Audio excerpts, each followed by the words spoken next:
in many prayer books, you'll see that the name of God is written Yud Yud. 2 Yuds. And that's known. Everybody knows that means Hashem, God's name. Yeah. Right? But nobody knows why is Yud Yud. Hardly many people know. Few people. Yes, I told last week. And here's, you have it in the sheet right in front of you. In several weeks. This sheet right here, basically, if you'll see, that what this is this is weaving 2 names together. This is the weaving of 2 names together of Yud with Adonut. There's Havaya, the name Havaya, which was written Yud K Vav K. And then there's the name of Adonut, Aleph, Daled, Nun, and Yud, that are weaved together. So you take the first letter of Yud K Vav K, and you take the first letter of the name of Adonut.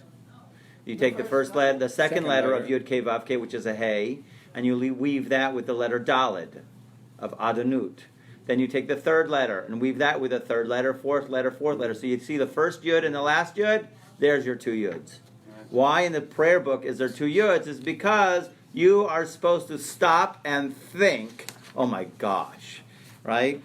And you're supposed to stop and contemplate. When you're saying Hashem's name, you have to contemplate. I'm sorry, but unfortunately, we're in a different generation here, where things are quick and fast and speed, and I gotta go. But you have to think about God. And what are you supposed to think about when you think about God? And that's what this class is about. We're in chapter 7. Now, chapter 7, if you see on the second part of your sheet, you don't have it, I don't have it, but here, if you look on the other side, right? This is what we discussed. This is the 10 Sfirot. Let me just borrow this for a second for all those viewers over there, long distance. The 10 Sfirot. The 10 Sfirot, as we know, right? Yeah. The 10 Sfirot, as we know, are the different attributes that God expresses in the world. Garment, so to speak, how He guides the world, guiding forces, guiding energies. And there are 10 guiding energies. Each one of these energies actually has a name to it. Okay? As we see, number 1 is called Keter or crown. Number 2 you see is Chachma, wisdom. 3 is Bina, understanding. 4 and 5 are the most important for us right now. 4 is called Chesed or love. And Gevura is called strength. But if you'll see in the bottom of each one of these circles, there's a name of God. Now, if you skip to number 10, which is what we've been focusing on, and we'll just go back in a second. When you go to number 10 here, number 10 is called Malchut or Kingship, and it also has a name with it, which is Adonut, Aleph Daled. Okay? So you see, you're going to understand, and we're going to get into the relationship of these Sfirot. Very important. Did you turn the page? There you are. Aleph Daled Nun Yud. You see it? I call it Adonut because I don't want to say the name. Understood? Okay. Got it.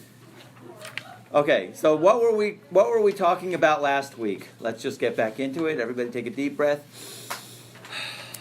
Okay? We were talking about a statement of the Zohar. The Tikkun Zohar brings down a statement that when we say the Shema Yisrael Hashem Elokeinu Shem Echad, Hear, O Israel, the Lord is our God, the Lord is one, that's called Yichud Ila'ah. Upper unity. Okay?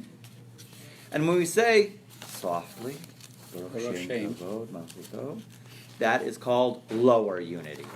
Upper unity, lower unity. We say, when we say the Shema twice a day, we do this upper unity and this lower unity, and what's with that? What is it? What is an upper unity and what is a lower unity? Okay? So the upper unity, we're just going to cut to the chase. Every single thing that he's been discussing in all of these chapters, every single thing that he's been going until now, from chapter 1 to 6, has been talking about the 2 forces that created the world, the 2 expressions of God that created the world, and they are number 4 and number 4 and 5. Okay? Number 4 and 5, the Sfirot. In the Eser Sfirot, we have number 1 is love. Number love relates to the first day of creation where God said, let there be light, and the light just extended. Just went. Right? Just love. Right?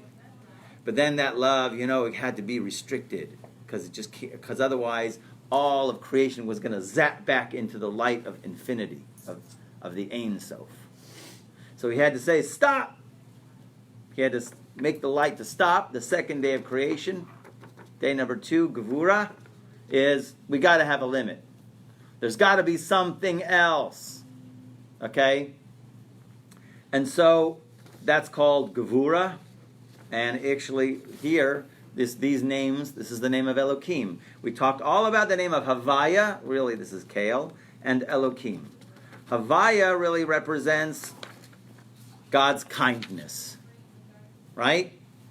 Extension, total light, his life-giving force that is really being poured to us this very minute. But if we were to be exposed to that light, we would zap back out into infinity. We will become nullified as a ray of sunlight within the sun. A ray of sunlight within the sun is nullified. So how does God give us our existence? Because really, technically, according to reality's terms, we don't exist. Okay? In reality, the real reality, we don't exist. How do we have this existence? It's called Elohim, where God diffuses it. He stops, and he gives us this kind of existence. Okay, but this is in the upper realms. Then we're talking last week about this realm called Malchut. Okay, let me borrow this again. Number 10. Malchut. It's a strange name. Malchut means kingship. How do we relate to that? And basically, kingship, or this one sphera, this is our playing field. All the upper sphirot, they look at this, they look at our world, it doesn't even exist to them. Malchut is the time, space continuum that we are enjoying now. Okay?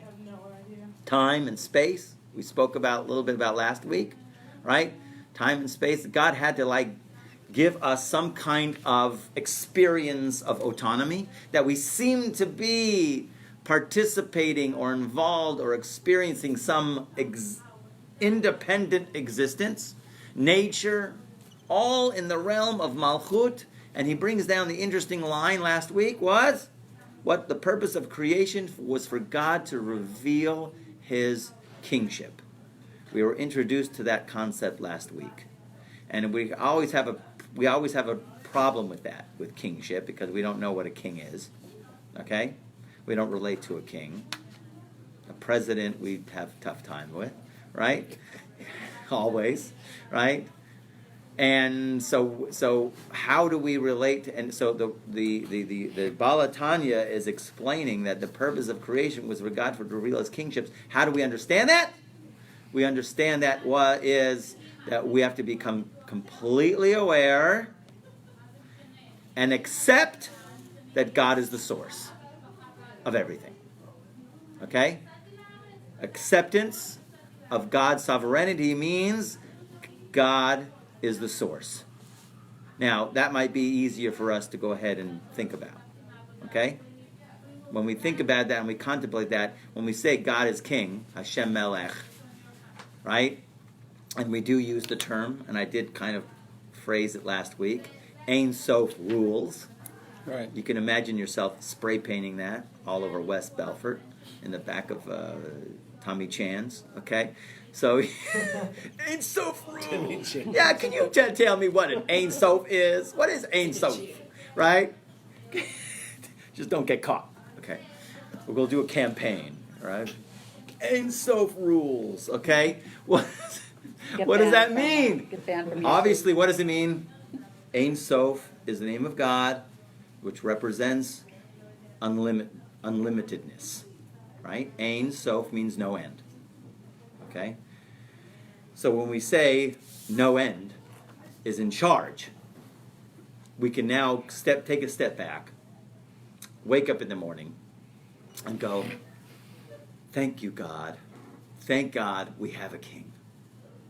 You know, when the Jewish people came to Shmuel Hanavi, Shmuel the prophet, after being in the land for hundreds of years without a king. It was the period of the judges, right? They had judges, but they didn't have a king. And they went to Shmuel and they said, "Probably we want a king." And Shmuel goes, "You guys got a king. Hello. No, we want a real king that we can poke at, right? So the idea really here is we do have a king.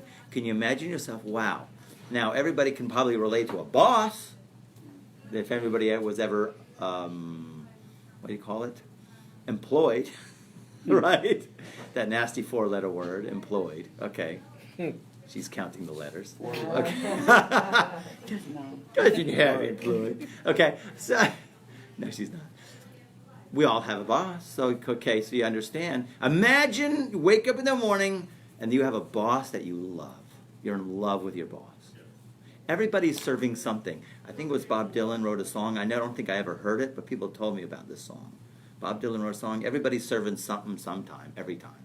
You're always serving. Everybody's serving something. Everybody's giving credence to something. Yes or no? Yeah. Yeah. You give value to it. You listen to it. That's your king. Okay? So how many kings do you got?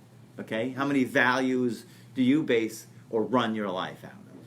So the idea here is we value our lives, our existence, our mission out of the one value of Ein Sof.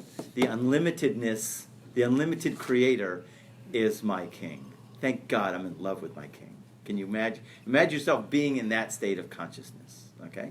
That's the idea here, is to come to the awareness that God is completely involved in my life, and I'm able to accept that he is the source. Accepting he is the source of every single one of my experiences, my daily experiences in my life. He's the king. Great story. True story. Rabbi Yehuda Tanya.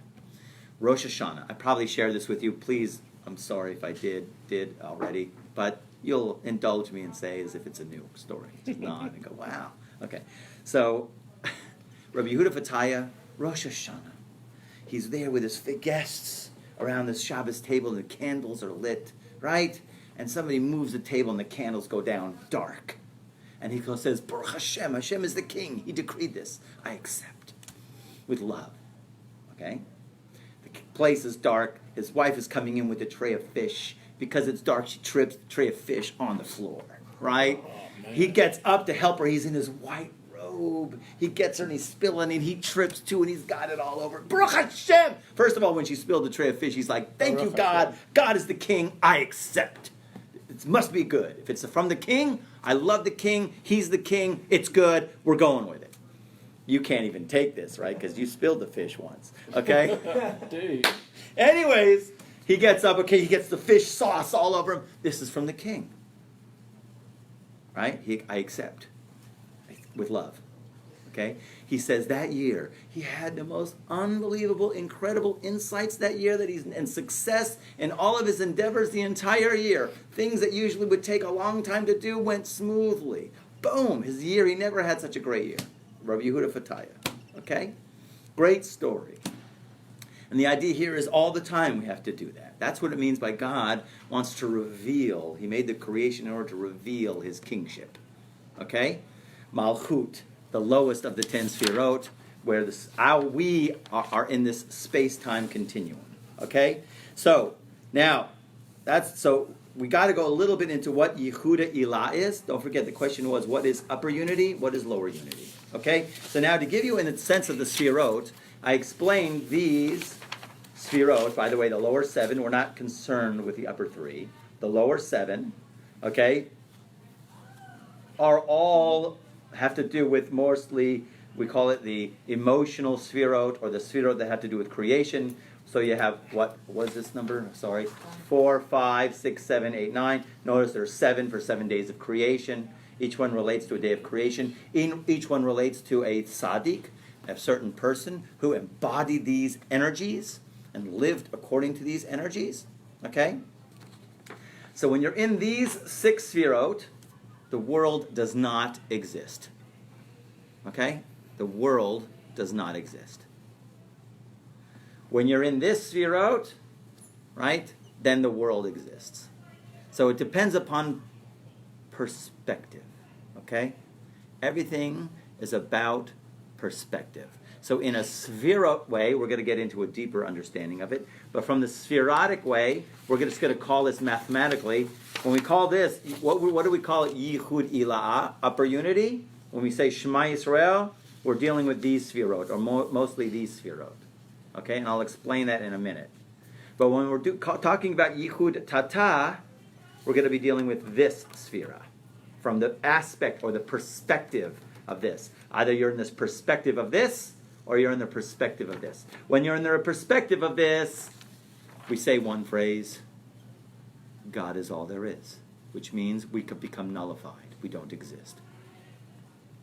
And then when we say Baruch Shem, the lower connection, then we understanding that God really is permeating every single one of my experiences in my five senses.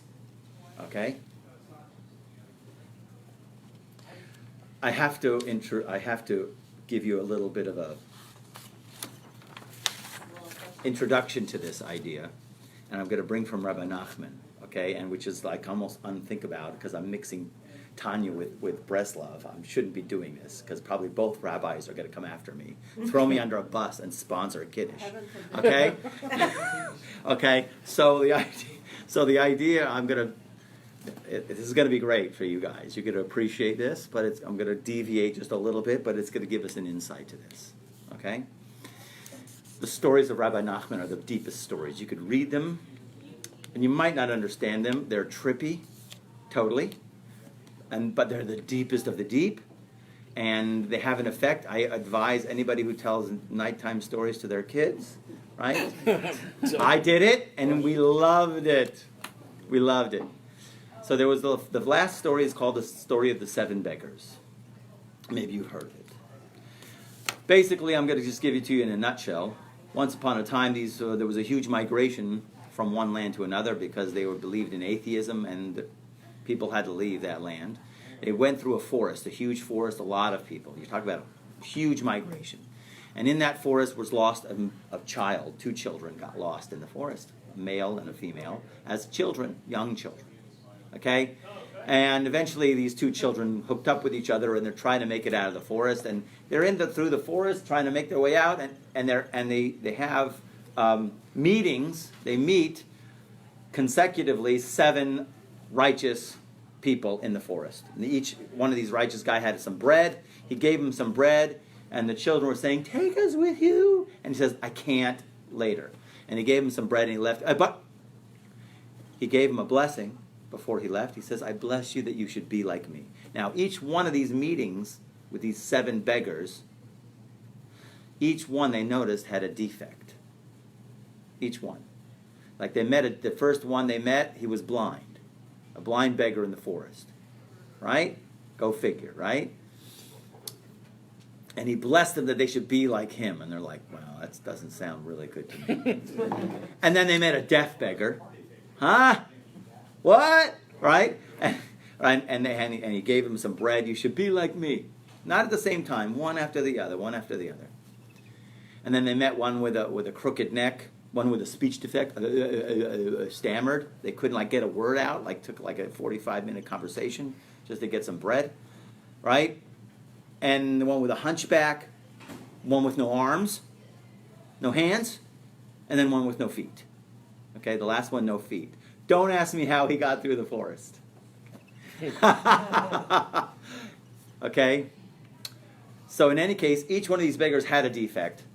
Later on, these 2 children got out of the forest, went to civilization, and they joined the community of beggars all around. And they grew up till finally they were, they grew up to the point where they were marriageable age, and they're sitting around with beggars, I guess, one night, warming their hands by a fire, and one of the beggars says, "You two should become married. That's it. They're doing a wedding." Right? So they arranged a big wedding, just to cut to the chase. And on the Sheva Brachas, which means the 7 consecutive days at this marriage ceremony, they yearn for one of those beggars that they met in the forest. And all of a sudden, the beggar was here. Right? He appeared and he says, "You guys think that I'm blind. Oh, I'm not blind at all. I have superpower eyesight. The power of my eyes is so great in terms of the distance of time that this world is like a smidge of a blink of an eye. This world is nothing to me.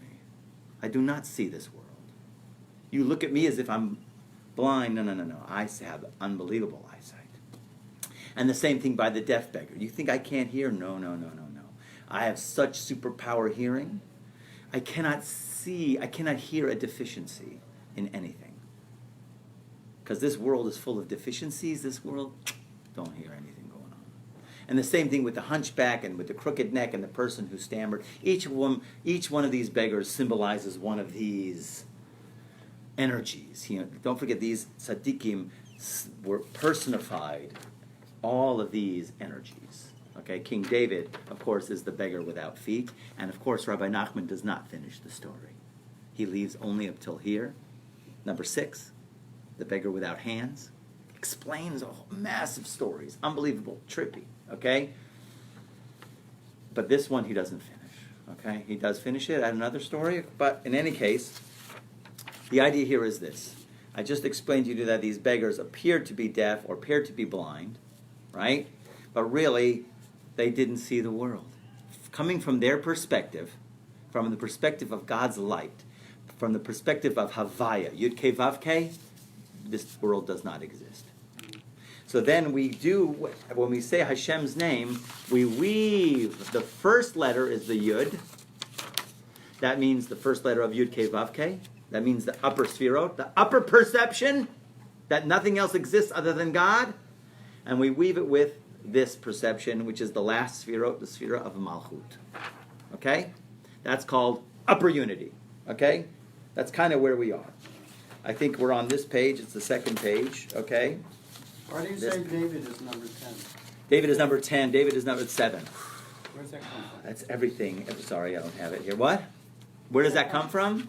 I mean, you said the other 6 all have the days of the creation. Yes, and the Shabbat, which is the 7th day of creation, which is representative by the creation has fully transformed into the Shabbat, and it's the time to enjoy every single thing of all is borrowed. Again, all of the light flows down through here.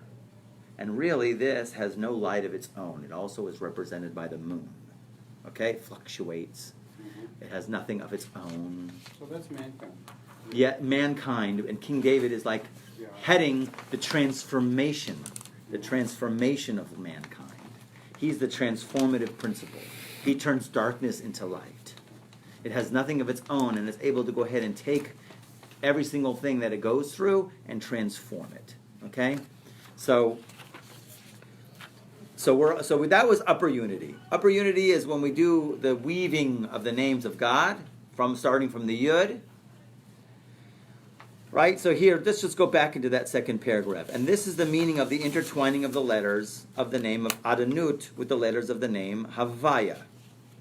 The name Havaya indicates that he transcends time, for he was, is, and will be at the same instant, which means that the name of Yud Kei Vav Kei spells out those letters. Haya, Hoveh, V'yiyeh, was, is, and will be. As a matter of fact, when you say Hashem's name in any blessing, in any prayer, you have to think about was, is, and will be. And really, if you get to another level, a higher level, you think about Tamid B'Hoveh, according to, who was it I read? Now I forgot. Who was it? Tamid B'Hoveh, the Leshem. The Leshem, Tamid B'Hoveh, he's constant, because really there is no time by God. Don't forget, we exist in a space, a void we exist in a dimension of time, but God is beyond time. There is no time by God. So we think about that timeless area, and then we weave it with our world. Okay? But we start off with the idea of the blind beggar doesn't even see this world. The deaf beggar does not even hear this world, because it doesn't even exist, because we're in a void beyond time and space. Okay? Okay, so was, is, and will be. Okay, as explained in the Raya Mehemna, that's from the Zohar, and likewise he is above space, for he continually brings into existence all the dimensions of space everywhere, from the uppermost to the lowest regions, and in the 4 directions. Okay? As a matter of fact, there is a meditative technique. There is a meditative technique that when you say the Echad of Daled, you have to know how to elongate the Daled, by the way. So, Echad takes years of practice. But really what it is, if you take the upper, this is your top of your mouth, your palate, you call it, I guess, and you have your teeth, and your tongue goes right there. echad, because there's an elongated Dalet pronunciation. So you have to go echad. So meditative technique actually is to slightly move your head in 4 directions. Don't try this at home, okay? Go ahead, try it at home. But because God is really in control of all 4 directions, okay? I don't personally do that, but I know they write about it in many Kabbalistic texts, okay? Because up and down. that's a little too much, okay? You can't, okay? Okay. Now we're going to get into, now, although he is supraspatial and supratemporal, in other words, he's beyond, nevertheless, do we all have it there? Nevertheless, he is found below in space and time, and that is, he unites with his attribute of Malchut. That means every one of these attributes flow into Malchut, which is empty. Okay? He unites with his attribute of Malchut, from which space and time are derived and come into existence. And this is what's called Yehuda Tata, which means the intertwining of the letters of the name Havaya with the letters of the name Adanut, blessed be he. Which means here's the second permutation on this sheet. The second permutation starts with the letter Aleph. And then you mix it with the first letter of the name of Havaya, which is a Yud, and the second letter of the name of Adanut, mixed with the second letter of the name Havaya, and so on. Okay? So therefore, the weaving is a different weaving. Okay?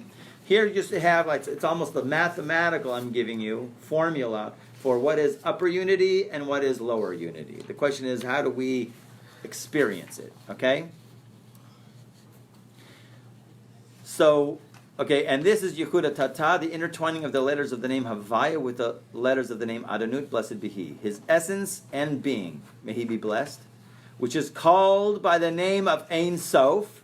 You have to know that in your mind. It has to be already integrated. Ein Sof.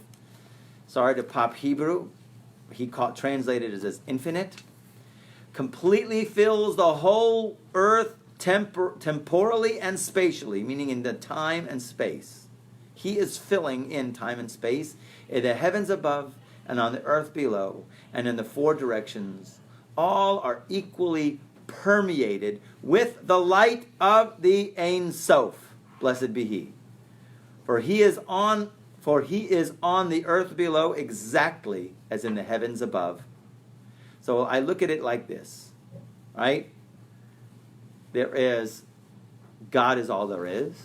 The idea or the meditation of all there is all there is, and you don't exist anymore. You are the beam of sunlight that is totally nullified in the sun. And then there's the God's expression. And I look at it as we are in an ocean of infinite expressions of God. Now imagine if you were to live life like that and to walk about your daily experience like that. Everything is an expression of God, or everything is an expression of Ein Sof. He has limitless expressions, okay? Everywhere you see, it's all God manifesting himself in one expression or different expressions, okay? But it's all part of God's expression. Okay? They have a famous phrase, and the Baal Shem Tov helped me to explain it so well. There's a thing that they have, many in Sephardic shuls, and all shuls, all synagogues, where the guy prays, and there's something called a Shaviti. There's a verse in Tehillim. King David says, Shiviti Hashem lenegdi tamid. First law in the Shulchan Aruch, also the Ramah brings down. Shivisi Hashem lenegdi tamid means, I have placed God before me always. That's what it literally means. I've placed God before me always. Okay? Which means God is always there. Now, the interesting thing the Baal Shem Tov says gets this idea called equanimity, which means it's equal. The word shiviti literally means shaveh, equal. This is shaveh to that. Is it shaveh to do this? Wait, is it worth it? Is it equal? So shaveh literally means equal. And really, the Baal Shem Tov goes it when you're complimented, okay, and when you're insulted, they should be exactly the same. In other words, your reaction should be exactly the same. Okay? Joy.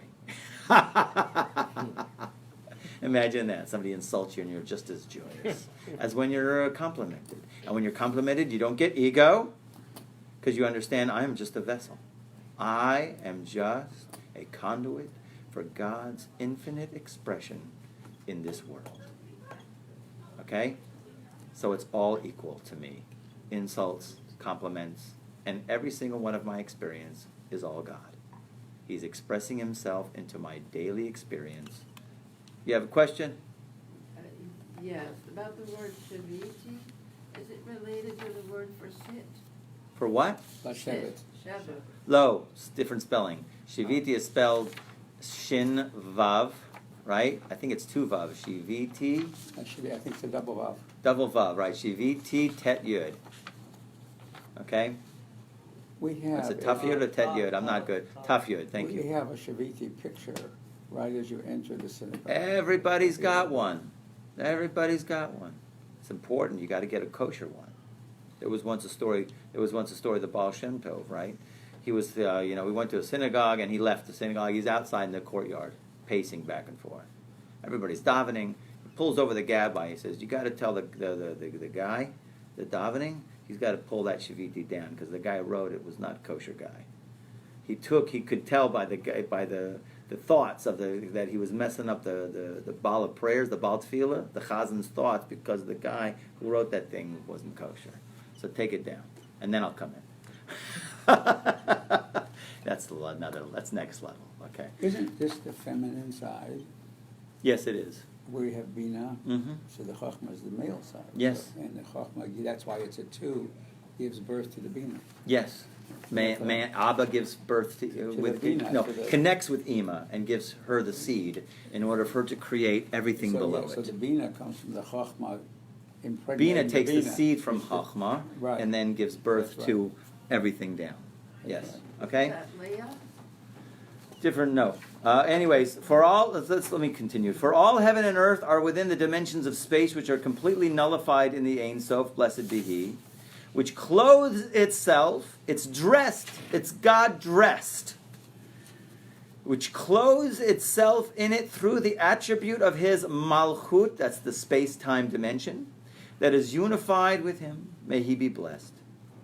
However, the attribute of his malchut is the attribute of tzimtzum and concealment. It's hiding, to hide the light of the infinite, blessed be He, so that the existence of time and space should not be completely nullified, and there be no more, and it would result actually in no more dimensions of time and space whatsoever, even for the lower worlds. In other words, we need time and space for us. The question I'm asking is, this is great, good. I get it. There's an upper unity where, from God's perspective, we don't exist. Nothing exists. And then there's our perspective. We're in a space-time dimension where God is permeating everything, but we're still in our space-time dimension. Okay? Why? Why can't we just get away with the first one and just let's move on? Or why can't we just do two? Why do you need both? Why do you need an upper unity and a lower unity? Okay?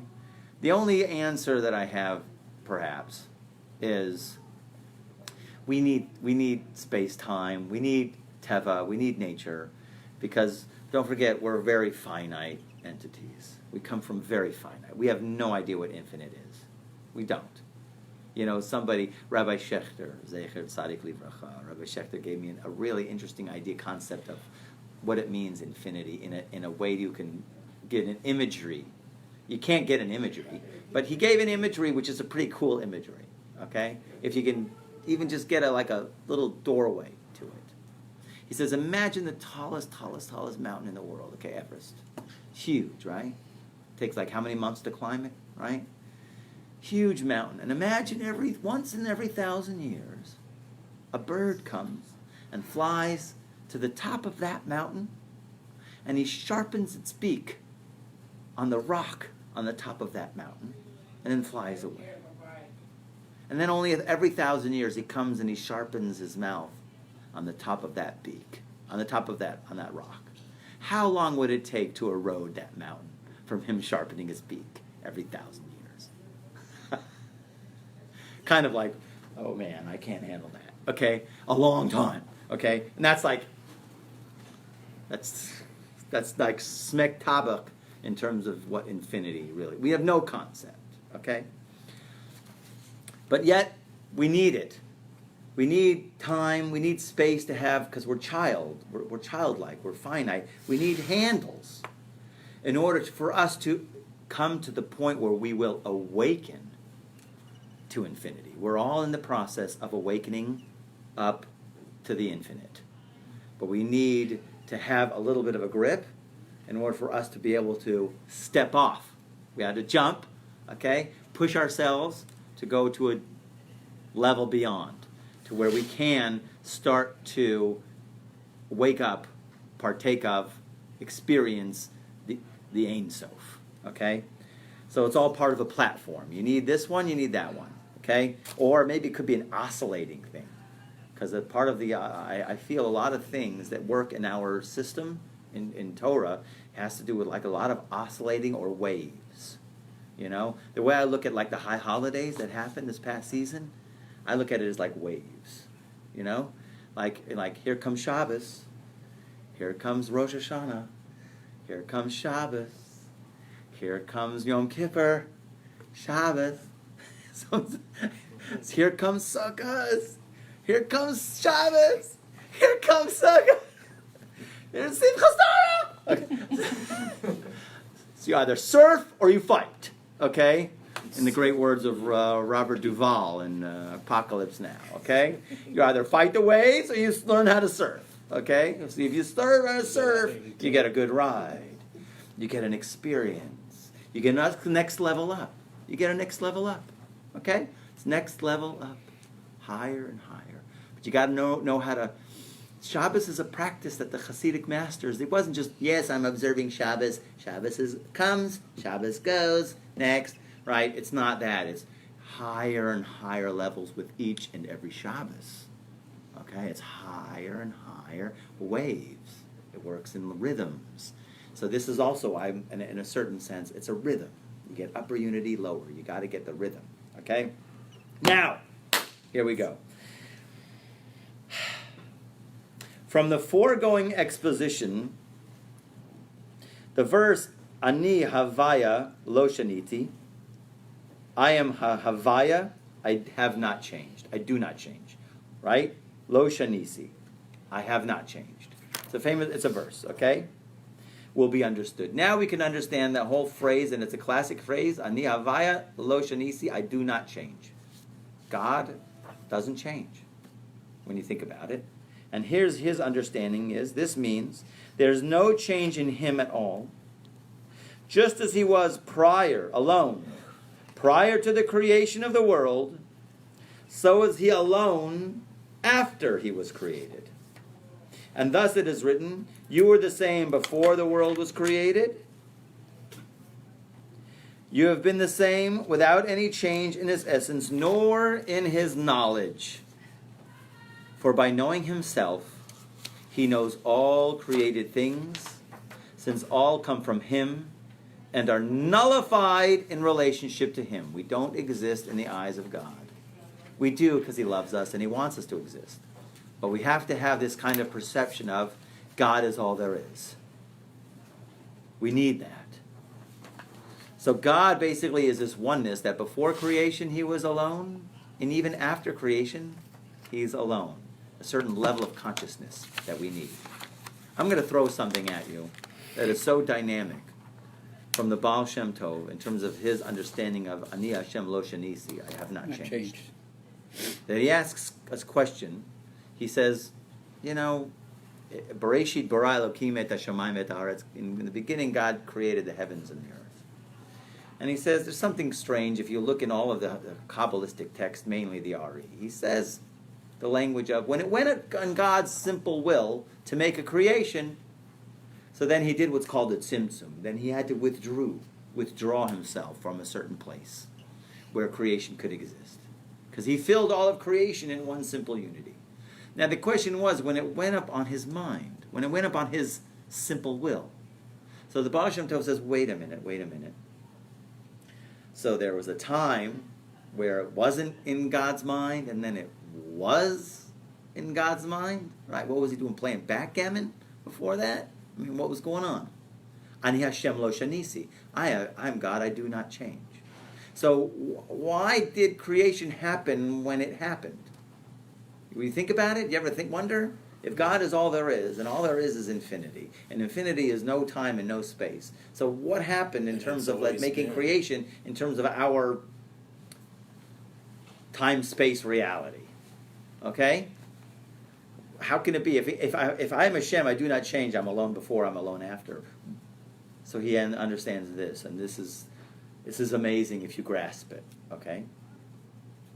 Which is really, we were always in God's mind. Creation is an eternal thought. Creation is an eternal will. When it was manifest, was all part of that will. In other words, when it happens to be going, creation is eternal. Creation was always in God's mind. There's no God all of a sudden will to make a creation. It was always. But that's think about it now. You, personally, your soul was always in God's will to be. You are eternal. You got to really think about that. Okay? In a dynamic sense, we've always existed in God's will to be created for eternity. Okay? That's an unbelievable thought when you think about who you are. Okay, you've always existed because God always had you in mind to make in your special times frequency right here in this space-time event, but you were always in God's will to be made. Okay, it's an unbelievable dynamic in terms of how eternal I am. Okay, so in any case, but he's focusing on now just the oneness of God. Before creation, the oneness, it's the same. It's the same. And now he gets a very basic philosophical issue that he brings down from Maimonides, from the Rambam, that you have to understand this. And as Maimonides, of blessed memory, stated, that he is the knower, he is known, and he is the knowledge itself, all are one. This is beyond the power of speech to express, beyond the capacity of the ear to hear, and of the heart of man to apprehend clearly. We cannot know this. For the Holy One, blessed be he, his essence and being and his knowledge are all absolutely one, from every side and angle and every form of unity. His knowledge is not superadded to his essence and being, as it is in the soul of man, whose knowledge is added to his essence and is compounded with it. He explains it quite clearly here. For when man studies a subject and knows it, his rational soul was already within him before he studied and knew it. And then what happens? He approaches this knowledge. Afterwards, his knowledge was added to his soul. And so day after day, days speak, and a multitude of years teach wisdom. This is not a perfect unity, but a composite. That's how we work. Man works if I don't know how to do X, I go and I learn it. And then I acquire knowledge. It's outside of me, and then it becomes within me if I remember it. Sometimes things go right through me. I can't, So, the Holy One, blessed be, however, is a perfect unity without any composition and plurality at all. Hence, perforce, his essence, his and being, and his knowledge are all absolutely one without any composition. Therefore, just as it is impossible for any creature in the world to comprehend the essence of the Creator and his being, so it is impossible to comprehend the essence of his knowledge. Only to believe with a faith that transcends intellect and comprehension that the Holy One, blessed be he, is completely one and unique. He and his knowledge are all absolutely one, and knowing himself, he perceives and knows all the higher and lower beings, even unto a small worm in the sea and a minute mosquito which will be in the center of the earth. I didn't know that mosquitoes hang out in the center of the earth. There is a... Not for long. It's like, can someone get me out of here? Okay, so... There is nothing concealed from him. Okay? Sorry, There is nothing concealed from him. We know about mosquitoes, okay? There's nothing concealed from him. They hang out in puddles above the earth, okay? There's nothing concealed from him. This knowledge does not add multiplicity and composition to him at all, since it is merely knowledge of himself, and his being and his knowledge are all one. So there's an unbelievable dynamic unity. There's not a composite that God comes to, oh, I didn't know that. Okay, right? Everything is all part of this, a dynamic unity. We can't touch it. He said at the beginning, but he has to make this kind of difference between us and how we acquire wisdom. God doesn't need that kind of thing. Okay? It's all part of his essence and his unity in a way that we cannot even fathom. So, Ani Hashem lo shaniti, I have not changed, which means the same unity before, the same unity after. In a space of consciousness and reality, we don't exist. Okay? If we were to experience the divine flow flowing to us, we would zap right back into infinity. As a matter of fact, the whole idea, the Baal Shem Tov explains, when God said, let there be light, right? And then he tucked away that light, okay? He says he saw the wicked people in the world. The way that he understands it simply is that infinite light of the first day of creation was going on, and he was going to make it that creation wouldn't be able to exist, because as soon as they saw the infinite light, they'd go right back into the infinite light until God saw the wicked. Once God saw the wicked, right, then all of a sudden it was lights out. Okay, a reason to have lights out. Okay? In other words, the wicked actually help us not to zap back into infinity. Would you believe it? Okay? So here, let's finish with this last paragraph until we get to the big point. Okay? Inasmuch as this is very difficult to, how do you pronounce this? Envisage. Thank you. Piaget, envisage. Therefore, the prophet said, for as the heavens are higher than the earth, so are my ways higher than your ways, and my thoughts than your thoughts. In other words, my thoughts are not like your thoughts. Okay? And as it is written, can you search? Can you, by searching, find God, as it is written? Have you eyes of flesh, or do you see as man sees? For man sees and he knows everything with a knowledge that is external to himself. We're incorporating. We are looking at things we're taking in. We're creatures of taken. Whether it's through our senses, we're taken creatures. And the Holy One, blessed be He, everything is within Him. It's already. He knows everything. These are the words of Maimonides, see Hilchas Yesodei Torah, and the sages of the Kabbalah have agreed with him, as explained in Pardes, Rabbi Moshe Cordovero. So what we have here so far is we have the upper unity, where we don't exist, and we have to go ahead and embellish that. When you say Shema Yisrael Hashem Eloheinu Hashem Echad, you really have to mamish look at it as if all there is all there is. You don't exist. Okay? But you have to come back down to earth, because God had a reason for you to exist. He has a reason for you. It's called relationship. Okay? That nasty 4-letter word, relationship. Okay? Okay? Baruch Shem, right? It's the lower level unity, that I realize I'm coming from the infinite down into this world, okay? To experience God through the time and space continuum. I walk the earth, but I'm supposed to bring that consciousness of upper unity and to understand that God is really behind everything. He's pulling the strings like puppets, okay? And this is the reason, really, I brought this down yesterday. Yosef HaTzadik, he was tested with Emunah. And he didn't pass the first test of Emunah. As a matter of fact, he kind of like slipped on the second test of Emunah.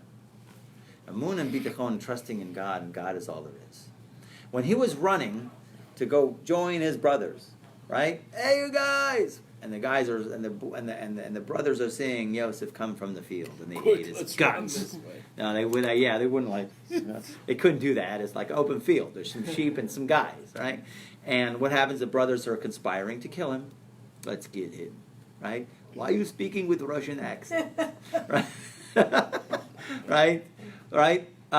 So they throw him in a hole, and basically they decide to sell him, and he gets sold, right? And only later on do we find out what happened at that sale. Later on, the brothers are in front of Joseph. And who's disguised, right? They can't recognize him. It's weird. I guess a lot of makeup, hairdos, whatever. Hollywood. Oh, yeah. Well, Right? also, They can how do many anything. years went between? 30 years. He looks Yeah. exactly like his father. It said he looked like exactly like his father. Usually guys, I know there's guys in the TSA, they look at the eyes and they can recognize if you're the guy. If you have a beard or you look differently. They look at the eyes. I think they're trained. They can tell by the eyes, I believe. Right? I guess a lot of makeup. I don't know. My father-in-law says it was a miracle that they didn't say, you look exactly like our father. You know, they didn't, because Joseph and Yaakov looked exactly the same. Okay? Facial features. Okay? Whatever. Anyways, Joseph's giving him a hard time. We're spies. I put you in jail 5 years. Okay? So they start talking among themselves and they say, this is because of this Joseph. The guy, the kid was pleading with us not to sell him, and we sold him anyways. In other words, they brought out that Joseph was pleading. Don't sell me, you guys, please. That was a mistake. Why was that a mistake in Emunah? It brings down in Garden of Emunah. Joseph should have gone to God. He should have gone directly to God. God, you are the one that is going to solve this issue. Instead, we're not supposed to plead with basar v'dam. Okay, you can ask for a chesed. You can ask for a favor, for sure. But when it comes to, let's say, who's the ultimate force that's really, really running everything, even in the minds of man, God gets into. Okay? Joseph should have just went directly to God instead of pleading with basar v'dam. We don't plead. You can request, you can ask for a favor, but pleading, we don't do. As a matter of fact, the amazing reading of when Joseph, when the whole deal went down, the ultimate cliffhanger in the end of Parshas, just before Parshas Vayigash, right? The Parshas, what was it? Not Vayeshev. It was Vayeshev. No. You know, the whole thing about the goblet gets caught, Binyamin's bag, and they go back, and the cliffhanger is, no, you guys go back to your father, just the little boy stay with me here. Okay? I only whip him 10 times a day. All right? So you know, they're like, we can't allow this to happen in Yehuda for sure. So this is Vayigash Elav Yehuda. And if you literally translate that, it means Joseph approached him. Doesn't say who. Everybody assumes he approached Joseph. No. The Baal Shem Tov says, no, he went right to God. Yehuda is the guy who goes right to God. The whole thing was going right to God. Okay? That's the first place to go. Okay? Joseph kind of slipped when he was in prison later. Yeah, made some mistake. He said two words. Please remember me, to the butler. He had to get 2 extra years because what? On his level of faith and trust, that's too much effort. We're not allowed to do too much effort. It backfires. Too much effort backfires. And only when he got in front of Paro, he meditated for 2 years. God is all there is. God is all there is. There is nothing else. No one is going to bring me out of this prison except God. Right? Right? So, I like you, right? hey, Yosef, why are you talking in an Indian accent? Okay. So, you know, banging on the bell, the cell, whatever. So, of course, then he gets in front of Paro, and Paro goes, you know, as he's probably eating cashews, I heard you could interpret dreams, right? Brooklyn accent. You interpret this? I heard you could interpret dreams. And Yosef says, not me. Not me. His first word was No. total transparency, total nullification to God, total complete nullification in his consciousness. Shema Yisrael Hashem Elokeinu Hashem Echad, complete nullification. God is all there is. I don't exist. And then, of course, Baruch Shem is the lower unity, where we go, okay, I'm in a space-time, but God is totally running the show. I'm going to say what God puts into my mind. Hashem will answer to Pharaoh. Okay? So with that, we have a little bit of an idea. We'll get more into it, upper unity versus lower unity. Okay? And then now we get into the big meat. This is a huge thing. The next part, please come to next week's class, God willing, because this is a big, huge thing that what he brings down next. Very important in terms of understanding the tzimtzum, which is God's contraction, when God contracted himself, and do we understand? How do we understand it literally versus figuratively? Okay. All right. We'll stop here. Any questions?